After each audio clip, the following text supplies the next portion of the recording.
Deixa eu perguntar uma coisa, agora que é uma questão que sempre me foi sensível, seja como, enfim, estudioso do direito que eu tentei ser, como também como advogado.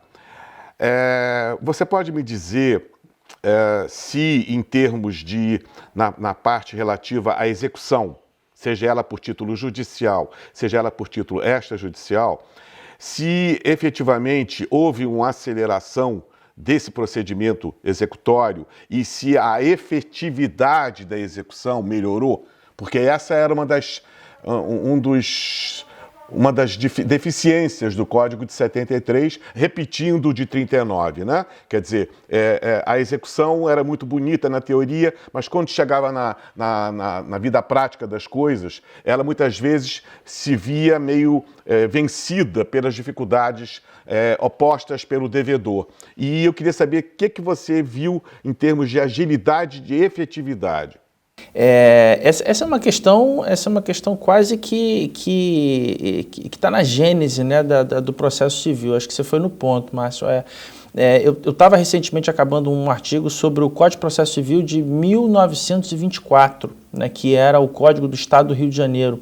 A editora Totti, de Curitiba, está lançando uma coletânea de comentários aos Códigos de Processo Civil estaduais.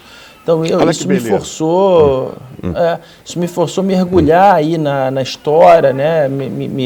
Me familiarizar com os acontecimentos, enfim, o que influenciou o legislador. Foi o último código estadual antes do Código 39, que já foi um código nacional. E naquela época isso já era um problema, né? Buscando autores mais antigos, eles já traziam essa dificuldade, né? Eu acho que o CPC 2015 melhora muito nesse aspecto, na medida em que ele reforça os conceitos de resultado prático equivalente, reforça o conceito da tutela específica da execução, reforça o conceito de penhora online, permite a prática de vários atos eletrônicos, o próprio leilão eletrônico, mas ainda assim tem um gap, né? Ainda assim tem uma zona de inefetividade. E hoje os autores estão discutindo aí a própria possibilidade da desjudicialização, ainda que parcial, do processo de execução ou da atividade de cumprimento de sentença, né? Já há um projeto de lei apresentado na Câmara dos Deputados, o IAB,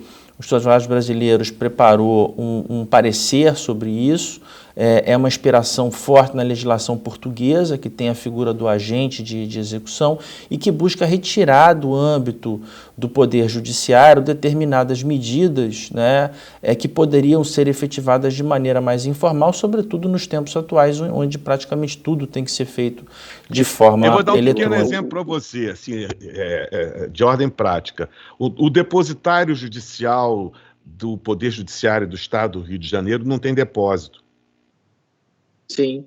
Então, eu tive um caso em que uma empresa era locatária de um galpão industrial, a empresa foi despejada, você tinha que contratar alguém para desmontar uma máquina de formulários contínuos, que naquela ocasião, isso tem 25 anos, tinha custado 3 milhões de dólares, então tinha que ser uma pessoa altamente especializada. O Poder Judiciário não dispõe disso. O credor, muito menos, porque o credor não estava recebendo o aluguel. E o devedor quebrado. Quem que ia desmontar? E se desmontasse, quem é que iria transportar? O transporte especializado, o seguro do transporte, e depois, quem é que ia receber uma máquina de 3 milhões de dólares? O depósito público? E ficou, sabe qual foi o resultado dessa opereta? Os 2 galpões foram invadidos, incendiados e destruídos. Essa foi o resumo da ópera. Eu estou dando esse exemplo porque, infelizmente, se você fala, como é que você pode conceber um depositário judicial que não tem depósito? Bom, feito o desabafo, Mas, Márcio, só um complemento que o Humberto falou, importante sobre a execução, só um detalhe. Eu também apresentei na primeira reunião da comissão do Senado a proposta da execução administrativa, a semelhança do que já existia em Portugal. Foi muito debatido na comissão, mas entenderam que era um pouco complicado naquele momento, até porque Portugal estava começando ali, tinha alguns problemas iniciais. Só que durante a reforma, devia ter muitos problemas, né? Durante a reforma do Código Português, eles mantiveram a execução administrativa.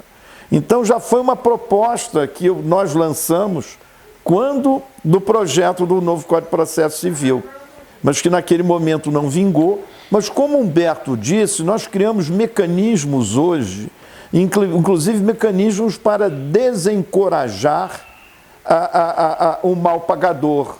Eu dou um exemplo: a pessoa intimada para apresentar bens à penhora não apresenta, e desde que tenha bens, ele é considerado como ato atentatório à dignidade da justiça com multa de 20%. Então existem mecanismos hoje que afastam esta possibilidade de fraude e estimulam a parte contrária ao cumprimento.